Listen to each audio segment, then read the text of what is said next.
এই পিঠা আলি, কি কি পিঠা আছে রে তোর কাছে? স্যার ভাপা পিঠা আছে আর চিতই পিঠা আছে। আচ্ছা, চিতই পিঠা। ভর্তা সব ঠিকঠাক আছে তো? হ্যাঁ হ্যাঁ আছে। আচ্ছা, তাহলে আমার একটা চিতই পিঠা দে।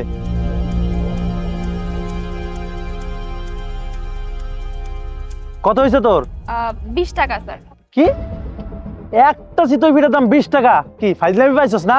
তুই 20 টাকা চাইবি আর আমি তোর 20 টাকা দেবো? স্যার আমি মিথ্যা কথা কেন বলবো? আসলে স্যার সবকিছুরই তো দাম অনেক বাড়ছে তাই না, এই জন্যই। ফাইজলামি পাইছস? তুই কবি আর তোর আমি টাকা দেবো না? টাকা কি গাছে ধরে? এই সামনের দোকানে 10 টাকা করে, তুই কেন 20 টাকা করে চাস? 10 টাকার উপরে 1 টাকা দিতে পারো, নিবি? না স্যার আমার 20 টাকা। নিবি না? না তোর পিঠা কে খাবে? স্যার আপনি এটা কি করলেন? আমার পিঠাটা ফেলে দিলেন। খা তুই তোর পিঠা। স্যার আমার টাকাটা দিয়ে যান স্যার। এক্সকিউজ মি, এখানে কি কি পিঠা পাওয়া যায়? ভাপা পিঠা, চিতই পিঠা। গ্রেট। আচ্ছা, আপনাকে তো এই এলাকায় এর আগে কখনো দেখি নাই, নতুন নাকি?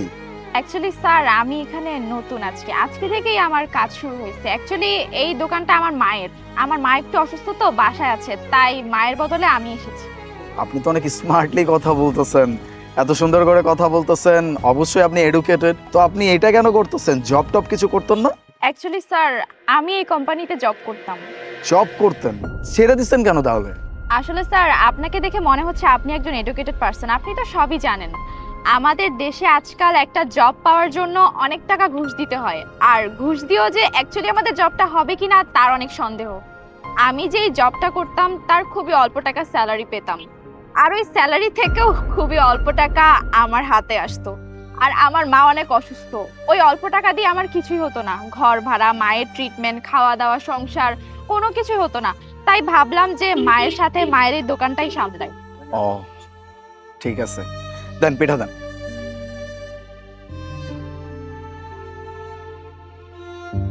নে।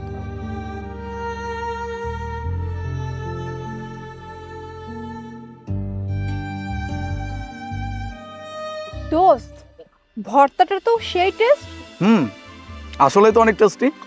আপনি এত সুন্দর ভর্তা বানাইতে পারেন? না না স্যার, আমি এসব ভর্তা টর্তা বানাতে পারি না। আসলে এগুলো আমার মা বানিয়ে দেয় ঘর থেকে, আমি শুধু এসে বিক্রি করি। আচ্ছা, আপনি কতদূর পড়াশোনা করছেন?